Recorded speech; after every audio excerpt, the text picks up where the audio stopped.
Welcome back in. You know, with Mother's Day coming up this weekend, we thought we'd talk about Moms on Music Monday, specifically the mothers of rock. Tony Kurre, longtime rock and roll DJ and host of the Kurre Claypo Show, joins us now. By the way, he also has several of his own podcasts. Yeah, just search Tony Kurre Radio Podcast or TKR, the TKR app.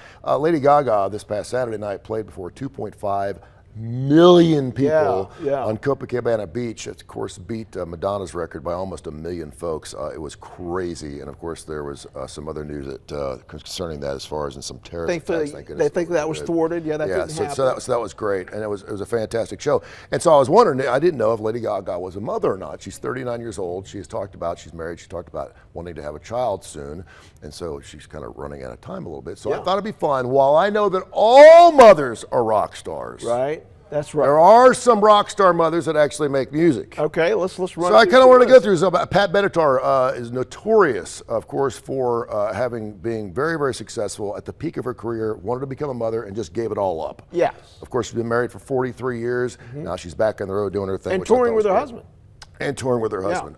Nancy Wilson of Heart went through surrogacy twice, and her sister actually adopted 2 kids. Aretha Franklin, I did not realize that Aretha Franklin had her first child when she was 13. Oh, wow. She had her second child when she was 15. Okay. Both of them are no longer with us. Linda Ronstadt, of course, 1990 and 1994, adopted 2 children at the age of 44, or not. She didn't adopt them, they were 44. She was 44 when she adopted. What I'm saying is these mothers did a wonderful job at having a great career, and then when they wanted to, they could balance it out. Carly Simon, of course, also had 2 children with this guy named James Taylor that a lot of people know about. That's right. Cyndi Lauper, it's a great story. Everyone wants to have fun. 1984 came out. 14 years later, she decided she wanted to have a child.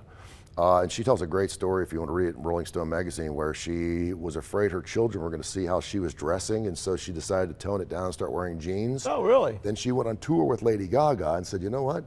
Screw this. I can wear whatever I want. I'm a little weird. I'm going to do that. Yeah, it's kind of like an actor. You know, they're portraying a role. Exactly. Different thing in person. And then, of course, one of the great stories of rock and roll, Melissa Etheridge, who could not have a child on her own. Of course, she is gay, but she decided to ask another rock and roller out there if she could borrow something, and that would be from David Crosby.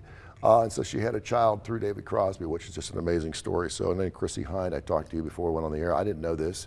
I should have, but Chrissie Hynde, the lead singer of the Pretenders, she's got a child with Ray Davies of the Kinks back in the 70s. Oh, wow. I did not know that. So there's a lot of rock and rollers out there, and I couldn't imagine how they balance being a mother and being on the road, doing homework after concerts. As you mentioned, Pat Benatar made it happen. Yeah. Oh man, I mean, and you know, hopefully you're wealthy enough and rich enough and famous enough to kind of go off and do your own thing and then come back when you want to. But congratulations to the great mamas out there. And yes, and by the way, Pink, credit to our producer Jeremy. Pink, don't forget her. She could not go through all of them. There's plenty. Yeah, there's plenty. All right, Tony Kurre, we appreciate it. Happy Mother's Day, happy Father's Day ahead of time. Thank you, Janice.